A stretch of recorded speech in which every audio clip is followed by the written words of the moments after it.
The following is an ESG On Location video.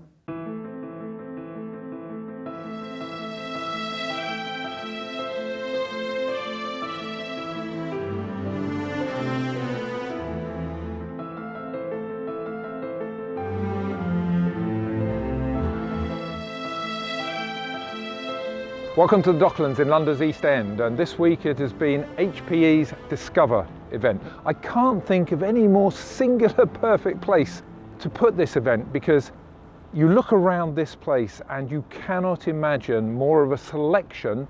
In this case it's transport infrastructure, but hybrid infrastructure. There's trains and cars and boats. There's even a cable car and an airport. So in terms of hybrid infrastructure, it's a perfect place to put a company that wants to be at the middle of IT hybrid infrastructure. HPE is keeping with the same 4 transformation zones that it's talked about before. So it's not just transformation, it's protection, it's empowerment, and it's enablement. And what's the relevance of all that? Well, whether you like the phrase or not, one of the things we heard from the main stage was a world where everything computes. So you don't just need enormous breadth, you need depth as well. You've got to cover all these 4 things, and you've got to have a wide range of capabilities within them. We understand that HPE has a lot of stuff, and like all these big systems companies, it's really hard to get your arms around everything. So talking of not being able to get your arms around things, let's talk about something very futuristic, or rather futuristic, and something very practical. Now, here's the machine, not really the machine, this is not shown actual size, but in terms of where HPE and where the market might go, this was something that was talked about a lot at the show and is very interesting for the future of IT in general. With massive non-volatile memory, memory-driven compute, if you like, with inbuilt security, a kind of building block approach to how we might do IT in the future. The machine has now started proper testing, it actually works, there's some various elements of it being demonstrated at the event. But I also wanted to concentrate on something very tangible and very now. So in a moment I'm going to hand over to Ivan Iannaccone, who is Product Marketing Manager on the storage side of the business. And he's going to talk about something called Flash Now. This is something which is very interesting because whilst it's based on, an area I love, storage, and it's very contemporary, it also has elements of the cloud and the changes in consumption models that are so important now. So I asked him to explain very briefly what it is and why HPE has done it.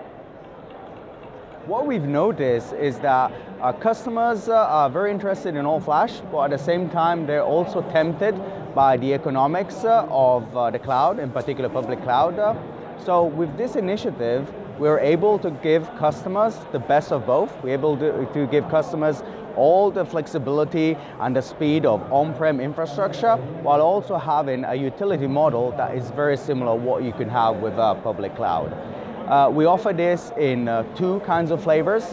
One is a pay-as-you-go model, but we also have a service agreement, and that's something more as a pay-as-you-grow that has got a bit more flexibility and also that elasticity that you would have with a public cloud offering.